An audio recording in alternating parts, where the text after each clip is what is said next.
Okay, so this tutorial is going to be pretty big, so it may be split up into separate parts. But basically what I'm going to show you is how I would make a gun with bullets. Now I'm using the first person character for this because I quite enjoy making first person shooters and stuff like that, but by all means you do not need to have the first person character for this to work. It will work either way. You could glue it to the bike, you know, however you want the gun to be. But so yeah, first off, what you're going to want to do is build a gun. So I think I've got one here somewhere that I'll use. Yeah, we'll use this.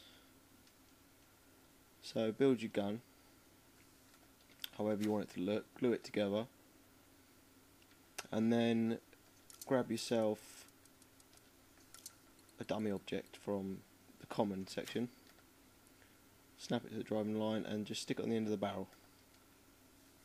Now copy one more, and this, depending on how far you have these two dummy objects, is how far the bullet's going to go.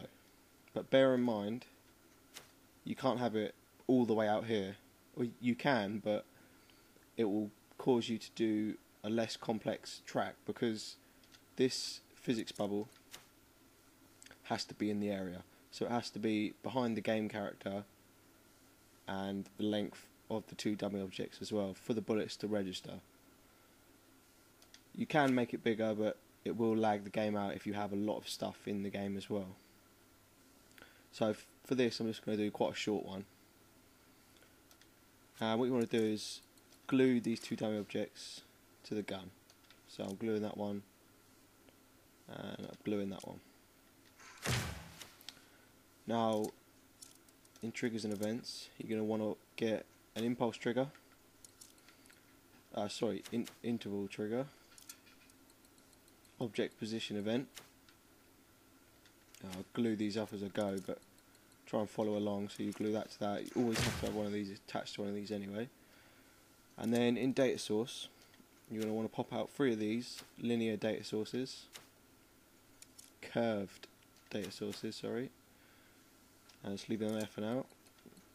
And then these, the position object info data source, and you're going to want to copy, actually let's leave this up here, you're going to want to copy that one, switch this to Y, copy it again and switch it to Z. Now with all these 3 selected, go ahead and select this dummy object, back out, copy them, bring them down here, and then select this dummy object.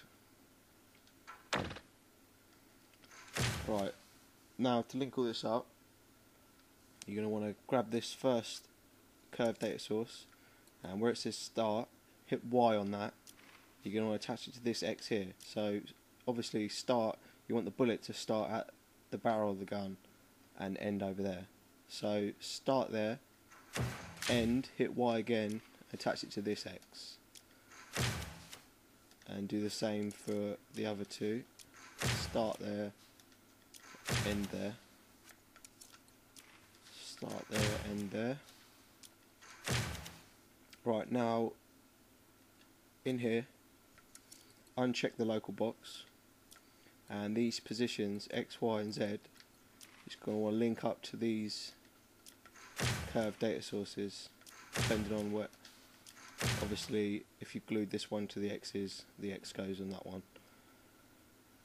And then next you're going to want to get your bullet. Me personally, I don't worry about seeing the bullet. I use these custom collisions, which makes it a lot easier. I use the circle one, scale it down to however big you want it or however small. And then in the object position event, select the target, select the bullet. Now if I just press select here and test it, so let me turn the physics off on here, you'll see the bullet travels along the path you've given it.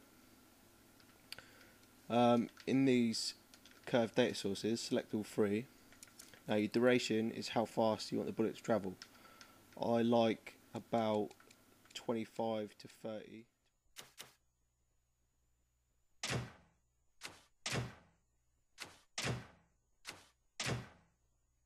Right, so one more thing actually. In your object position event, uncheck the local box here, and where it says your, select it with Y, and on here the right stick values, this one here, if you see it there, it says your, attach it to this bottom one, and then pitch, attach to this one. Okay, so next we're going to want to trigger the gun to go off. And obviously you're going to want your trigger for that. So in triggers, right trigger, as it always is in shooters, you're going to want that going to a splitter. So pop the splitter down there, on press, hit that one there, and then in here you're going to need a number of different things. We'll start with this state event, flick it on, and you want to attach it to these 3 curved data sources, and then the interval trigger there, and then copy that down or wherever you want to put it and turn it off. So you've got an on and an off. Next you're going to want to get in filters, you're going to want to take out an impulse delay filter and attach it to the off state event. Now the delay on here, you want it to be the same as the curved data source. So I've got this duration at 25 ticks, so this one 25. Now with your splitter, attach to the on and the delay filter. So essentially, let me just turn these off. These have to be off, by the way, these 3 curved data sources. Uncheck the enabled box, and the interval trigger, uncheck that as well. So essentially what this is doing is when you press the button, it's turning them on for the duration of the bullet's journey, and then it's switching off. One more thing actually, you're going to want to go into these curved data sources and hit the looping button. I always forget to do that, but that's basically going to allow you to shoot it more than once. Okay, so next, in order for the bullet to register, it has to have physics on. But if you just leave the physics on, the ball's going to drop and it goes through the ground, and you know it's just not very good. So again, all you need to do is a similar thing to the state events.